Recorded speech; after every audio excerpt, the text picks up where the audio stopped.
Welcome viewers on my YouTube channel. I am going to explain a very beautiful poem, King Porus. This poem has been penned by Michael Madhusudan Dutt. Before going to explain this poem, I would like to give brief historical background of this poem so that you will understand this poem nicely and comprehensively. As you know that Alexander the Great, the king of Macedonia, took his large and massive army in order to conquer the whole world because he wished to rule on the whole world. First, he conquered Anatolia, Mesopotamia, and Persia. He marched on and he fortified himself in Bactria, present-day Afghanistan, and then took his massive and large army and came through Khyber Pass in order to invade India. At the time, the most of Indian king accepted the defeat and became the vassal state of Greek without fighting anymore.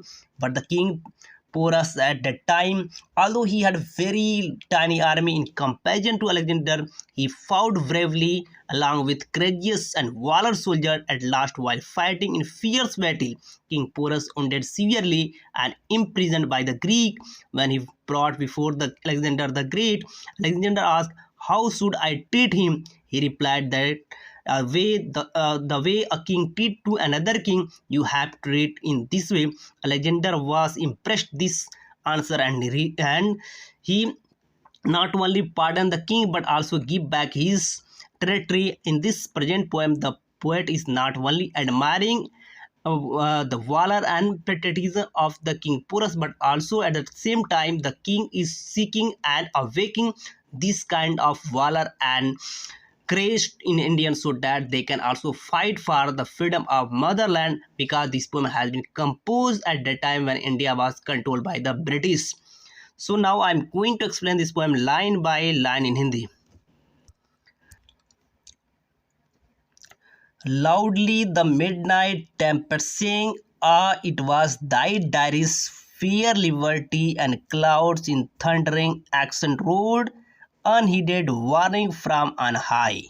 Loudly the midnight tempest sang, जोर से मध्यरात्रि का जो तूफान था वो बहा। It was दाई डायरेज, दुख है ये क्या था, एक शोक गीत था फेयर लिबर्टी की। दुख है ये तूफान जो बह रहा था वो एक फेयर लिबर्टी के लिए दुख गीत गा रहा था। ये लिबर्टी क्या थी, किंग पोरस का जो किंगडम था, जो लोग उसके आज़ाद थे, अब उसके लिए एक खतरा मंडरा रहा था। इसके लिए क्या कर रहा था, जो आंधी जो बह रहा था वो एक शोक गीत गा रहा था। And clouds in thundering accent road, और जो बादल थे, जो गरजने वाले घड़घाट वाले जो बादल थे आकाश में, वो भी उनकी जो स्वर थे वो भी बदल गया। ऐसा लग रहा था वो बादल बहुत जोर से घर दहाड़ रहे हों। अनहीडेड वार्निंग फ्रॉम अन हाई, और जो आकाश में जो वार्निंग थी, ऐसा वार्निंग थी जिसपे कोई ध्यान नहीं दे रहा था, कोई इस पर परवाह नहीं कर रहा था, बिल्कुल इग्नोर कर रहा था इस तरह की वार्निंग को। The rain in the darksome torrent fell, her dispatch web did onward sweep like fiery passion headlock flow to meet with the awakened calling deep. The Hydaspes wave, जो झेलम नदी का जो पानी था वो तेजी से आगे बढ़ रहा था। लाइक फायरी पैसन हेडलॉक फ्लो, जैसे उग्र जुनूनी व्यक्ति आगे बढ़ता है, निरंतर आगे बढ़ता है, वैसे जो झेलम नदी का जो पानी था उसकी लहरें थी वो आगे बढ़ रही थी। To met with awaken calling deep, जो गहरा समुद्र था, जो कि अनरेस्ट था, जिसमें हलचल था, उस समुद्र से मिलने के लिए जो झेलम नदी का जो पानी था वो तेजी से आगे फ्लो कर रहा था, बढ़ रहा था। The lightning flash bright dazzling like fair woman's glance from neath her well. The lightning, जो आकाशीय बिजली सी वो तेज से चमकी, और इतनी तेज चमकी जैसे कि चौंका-चौंध, चारों तरफ रोशनी फैल गई, हर कोई अचंभित हो गया। Like fair women's glance from neath her veil, जैसे गोरी महिला क्या करता है, अपने घूंघट से झांकती है, वैसे क्या था, जो बिजली थी आसमानों को चीरते हुए इतनी तेज चमकी जैसे चारों तरफ रोशनी ही रोशनी फैल गई, हर कोई अचंभित रह गया। And on the heaving troubled and the air, जो हवा बह रही थी वो भी बड़ी कठिनाई से बह रही थी। There was morning and sound of wail, और इन हवाओं में ऐसा लग रहा था कराहने की, रोने की आवाज़ें आ रही थी, यानी पूरा सिचुएशन बहुत ही टेरिबल हो चुका था। हवाएं भी बड़ी कठिनाई से बह रही थी और ऐसा लग रहा था हवाएं रो रही हैं, बिलख रही हैं। But Ind thy unsuspecting sons did headless slumber, जबकि जो भारत के जो बेटे थे, जो कि अनसस्पेक्टिंग सन थे, जो किंग पोरस के राज्य के जो लोग थे वो इन सारी चीज़ों को परवाह किए बगैर वो गहरी नींद में सो रहे, इन चीज़ों पे ध्यान दिए बगैर, यानी जो हवाएं तेज से चमक रही थी, हवाएं तेज से चल रही थी, बिजली कड़क रही थी, इन सब पे ध्यान दिए बगैर जो किंग पोरस के जो लोग थे वो क्या कर रहे थे, गहरी नींद में सो रहे थे। While the foe came in stealthy step of the death, जबकि जो दुश्मन थे यानी अलेक्जेंडर और उसकी जो आर्मी थी चुपके से मृत्यु के करीब बढ़ रहे थे। चुपके से जो अलेक्जेंडर था उसकी जो आर्मी थी वो चुपके से किंग पोरस के राज्य में बढ़ रहे थे। Came as a tiger noiseless slow to close at once victims breathe, और ऐसे जो अलेक्जेंडर था उसकी जो आर्मी थी ऐसे है जैसे एक टाइगर जो टाइगर होता है अपने शिकारी के पास बिना शोर किए धीरे से जाता है, उस अपने शिकार के पास जाता है। इन द सेम वे जो अलेक्जेंडर था जो उसकी आर्मी थी धीरे से चुपके से किंग पोरस के राज्य में प्रवेश कर रहे थे। Alas they knew not amidst this gloom, दुख है जो किंग पोरस था उसके जो लोग थे इस ग्लूम को, इस अंधकार के बारे में उन्हें कुछ नहीं पता था। दिस वार ऑफ एलिमेंट वास नियरेस्ट, और ये जो वार ऑफ एलिमेंट यानी दुनिया पे जीतने का या दुनिया पे राज करने का जो वार था अब करीब था। Like to an earthquake in the womb of volcano deep and slow a deadly storm on them to burst, ठीक ठीक वैसे ही एक जो वॉल्केनो होता है ज्वालामुखी, उसके अंदर जो अर्थक्वेक होता है और वो अर्थक्वेक डीप और लो होता है, उसके बाद एक विस्फोट होता है उसके अंदर और चारों तरफ लावा और आग फैल जाता है। इन द सेम वे जो किंग पोरस का जो राज्य था उसमें क्या हुआ, अचानक विस्फोट हुआ, अचानक चारों तरफ से लड़ाई युद्ध छिड़ गई।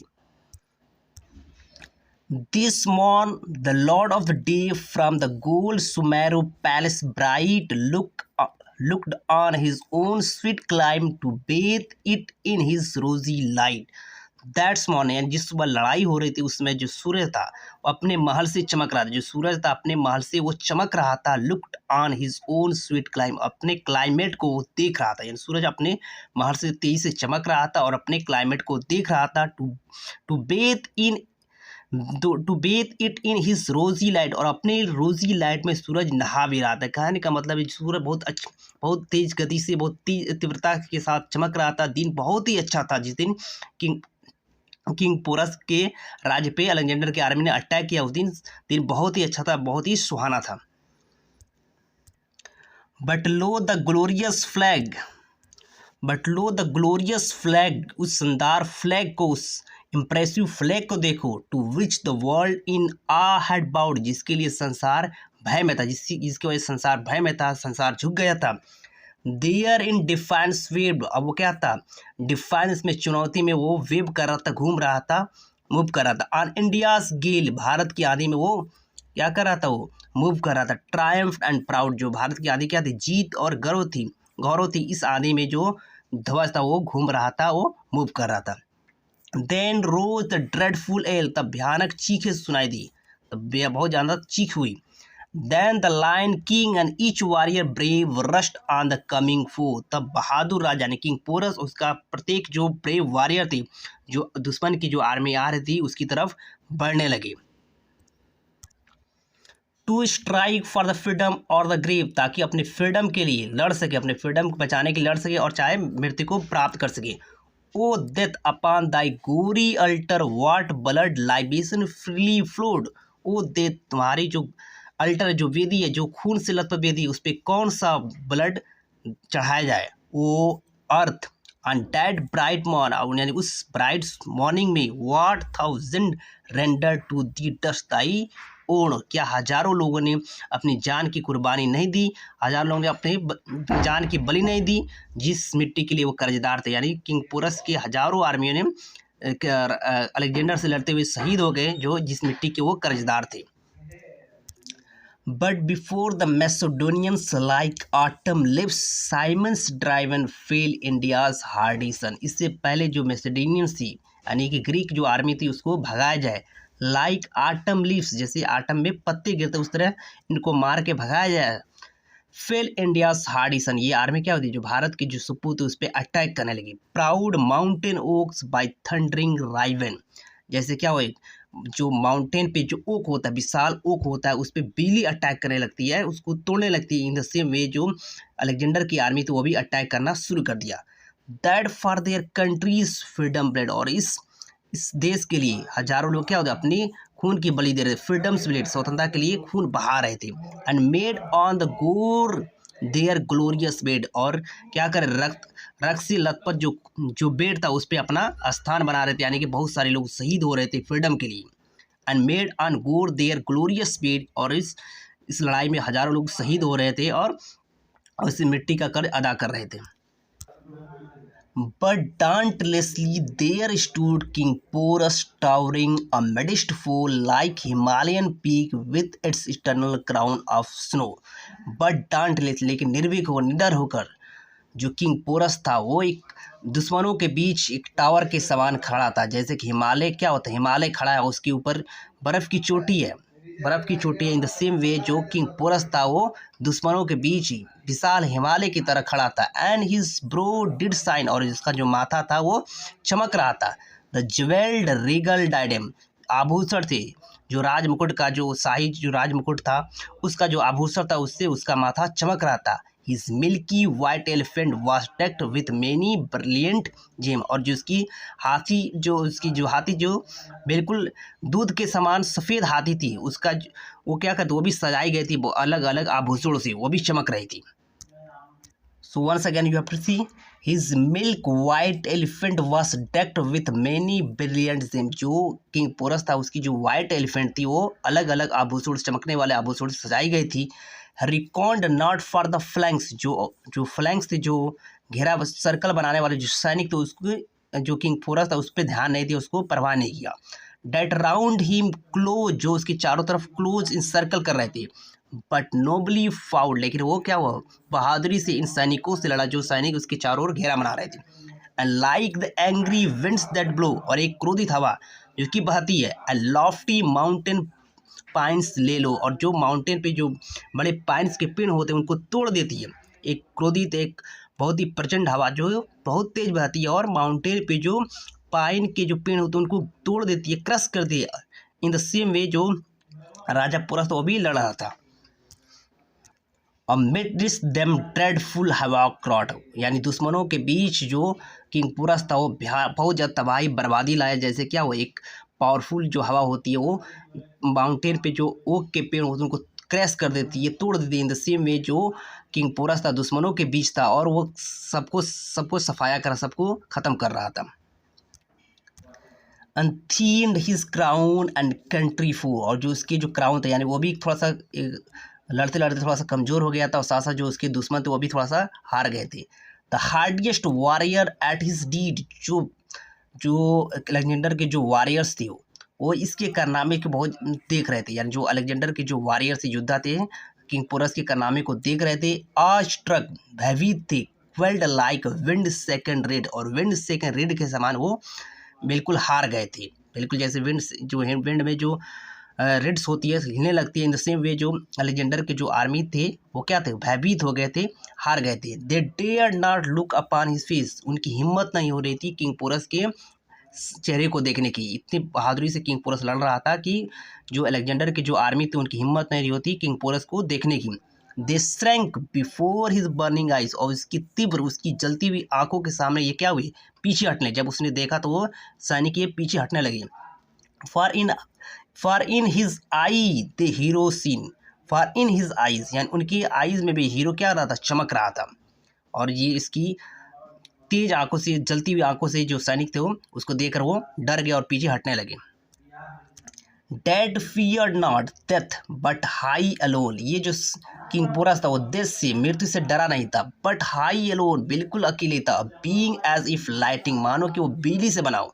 दैट स्कॉर्च्ड ऑल दैट हिज किल, ये लोगों ने किंग पोरस को देखा उसको पूरी तरह से झुलसा दिया, खत्म कर दिया। Trampling the living with the dead, और बहुत सारे लोगों को किंग पोरस ने कुचल दिया। बहुत बहादुरी से लड़ रहा था, जो लोग भी इसकी तरफ देख रहे हैं उसको खत्म ही कर दिया, जो उसके करीब है उसको कुचल ही दिया। The immortal thunder's son astonished eyed the heroic king, जो हीरोइक किंग था यानी अलेक्जेंडर द ग्रेट था यानी सिकंदर था, उसने क्या किया यानी कि द इमॉर्टल एंड थंडरसन, इस अमर और बहादुर बेटे ने जो मैसिडोनिया का जो किंग था सिकंदर उसको भी आश्चर्यचकित कर दिया। ईसा हिम ब्रेवली चार्ज, यानी उसने देखा कि ये क्या था बहादुरी से लड़ रहा था। Like his dead father filming, यानी कि उसके पिता के समान ही बहुत ही बहादुरी से ये लड़ रहा था। थाउजेंड्स राउंड हिम क्लोज, और हजारों सैनिक इसके करीब थे, यानी किंग पोरस के करीब हजारों सैनिक आ चुके थे। He stood as a stand in the ocean rock amidst the lashing billows, और ठीक किया था, यानी किंग पोरस एक रॉक के समान, जैसे समुद्र में एक रॉक होता है उसके समान बिल्कुल खड़ा था। अमिडिस्ट द लैशिंग बिलो, जबकि चारों तरफ से लहरें प्रहार करते, चारों तरफ सैनिक अटैक कर रहे थे, लेकिन जैसे ओशन में एक रॉक होता है उसी के समान जो किंग पोरस था इन सैनिकों के बीच में घिर गया था, और चारों तरफ से लोग अटैक कर, चारों तरफ से जो सैनिक थे अटैक कर रहे थे। Unmoved at their fierce thundering sag, और इनकी जो जोरदार प्रहार थी, जो गरजने वाली जो सैनिकों की प्रहार थी, इन प्रहार के बीच, इन अटैक के बीच अनमूव्ड था, बिल्कुल अटल था ये जो किंग पोरस था, बिल्कुल निर्भीक होकर लड़ रहा था। बट व्हेन द एम्फियन कॉन्कर, जब यानी कि जब ग्रीक आर्मी ने इस युद्ध को जीत लिया, सा डैड विद द गैपिंग उन्स ही ब्लीड, तब उसने देखा कि जो किंग पोरस में बहुत सारे उन्स आ गए थे और वो सारे जख्मों से खून बह रहा था। डिजिस्ट डिजिस्ट ही क्राइड, तो किसी ने कहा रुको रुको, such noble blood should not be shed, इस बहादुर आदमी का, इस बहादुर राजा का खून ऐसे नहीं बहना चाहिए। देन हेरलॉर्ड वाज सेंट, तब क्या हुआ, एक अग्रदूत आ गया, मैसेज लेकर आ गया। Where the bleeding and faint stood midst the dying and dead King Porus boldly undismayed, कहाँ पे आएगा, वेयर द ब्लीडिंग, जहाँ पे रक्त खून में लथपथ कमजोर शक्तिहीन मर रहे सैनिकों के बीच और मृत पड़े सैनिकों के बीच जो किंग पोरस था निर्भीक होकर बिना निराश होकर खड़ा था, वहाँ पे एक अग्रदूत आ गया, मैसेज लेकर आ गया। Hello the brave and war like Prince, और सब कहने लगे, सब जो वॉर लाइक जो प्रिंस था, जो योद्धा प्रिंस था, यानी किंग पोरस की सब बड़ाई करने लगे, सब उसकी जयकार करने लगे। The generous the generous rival bade the cease, उसके बाद जो उदार जो राइवल थे उन्होंने क्या युद्ध को बंद कर दिया। Thy generous rival bade these cease, यानी उन्होंने युद्ध बंद करने का ऐलान कर दिया। Behold there flies the flag, यानी उड़ रही जो फ्लैग उसको देखो। That lulls dread war and the weakened peace, जो कि शांत हो गया था भयानक वार के चलते शांत, उस फ्लैग को देखो जो कि शांति के लिए अब आ चुका था। Weaken the peace, जो इसने पीस को कमजोर कर दिया, उसको देखो वो बिल्कुल शांत पड़ा था। Like to a lion chain that thou fainted bleeding stand in the pride, जैसे कि एक शेर को क्या हो चैन से बांध दिया वो, ठीक उसी प्रकार जो किंग पोरस उसको इम्प्रिजन कर दिया। That's thou fainted bleeding, जिसकी पूरे शरीर से ब्लीडिंग हो रही थी। स्टैंड इन द प्राइड, फिर भी वो क्या था, फख्र के साथ खड़ा था। विद आईज वेयर अनसब्ड्यूड, जो उसकी आंखें यानी किंग पोरस की जो आंखें थी वो क्या थी, ऐसी थी जिसको अपराजित थी, उसको कोई हरा नहीं सकता था। At flashed fire looks that defined, और फिर भी उसकी आंखों से आग निकल रहा था, उसकी आंखें बिल्कुल अंगारे के समान चल रही थी, जैसे किसी व्यक्ति को ललकार रही हो। King Porus boldly went, king Porus सीधे निर्भीक होकर सीधे चला गया। Where the midst the gay and flitting crowd said god like Alexander, जहाँ पे भीड़ के बीच, उस चमकती हुई भीड़ के बीच जहाँ पे गॉड के समान अलेक्जेंडर सिकंदर बैठा था, वहाँ पे किंग पोरस बोल्डली निर्भीक होकर वहाँ पे चला गया, उसे मिलने चला गया। While the round earth mightiest monarch bowed, जबकि संसार का सबसे शक्तिशाली जो राजा था वो झुक गया। ही काउच नॉट एज स्लेव, लेकिन जो किंग पोरस था वो झुका नहीं, वो स्लेव की तरह वो झुका नहीं, बल्कि आराम से जाकर बैठ गया। ही स्टूप नॉट, वो झुका नहीं। बेंट नॉट देयर नीज, अपने घुटनों पे वो झुका नहीं। बट स्टूड, लेकिन किंग पोरस खड़ा हो गया। As a stand and oak, जैसे ओक बिल्कुल स्ट्रेट खड़ा होता है ओक का पेड़, वैसे किंग पोरस था बिल्कुल खड़ा हो गया ये सिकंदर के दरबार में। अनबेंट, झुका नहीं। इन नेटिव मैजेस्टी, यानी जो नेटिव जो कहते हैं जो घरेलू जो प्रताप था, उस प्रताप के चलते वो झुका नहीं। How should I treat the, he ask the mighty king of Macedonia, यानी किंग जो मैसेडोनिया का जो राजा था सिंह, उसने पूछा मैं तुम्हारे साथ कैसा व्यवहार करूँ। Ask the mighty king of Macedon, यानी मैसेडोनिया के राजा जो सिंह था उसने पूछा किंग पोरस मैं तुम्हारे साथ कैसा व्यवहार करूँ। As the king respond in the royal pride India's haughty son, यहाँ एज एक राजा की तरह उत्तर दिया, जो शाही जो गौरव था, जो प्राइड था उसका और भारत का जो फख्र बेटा था, जो प्राउड बेटा, उसने उत्तर दिया, एक राजा की तरह उसके साथ व्यवहार किया जाता। किंग वाज प्लीज, जो सिकंदर था खुश हो गया, एंड हिम रिलीज, और उसे आज़ाद कर दिया। दस India's crown was last and, और इस तरह से जो भारत का जो क्राउन था यानी जो राजा था वो हार गया फिर जीत लिया, यानी हार के भी जो किंग पोरस था वो युद्ध जीत लिया। इस तरह से जो आपका पोम होता है कंप्लीट होता है। I hope you have enjoy this poem, और इस तरह के नए वीडियो के लिए you have to subscribe my channel as well as you have to share to others, so that whenever I upload new video you can avail from here.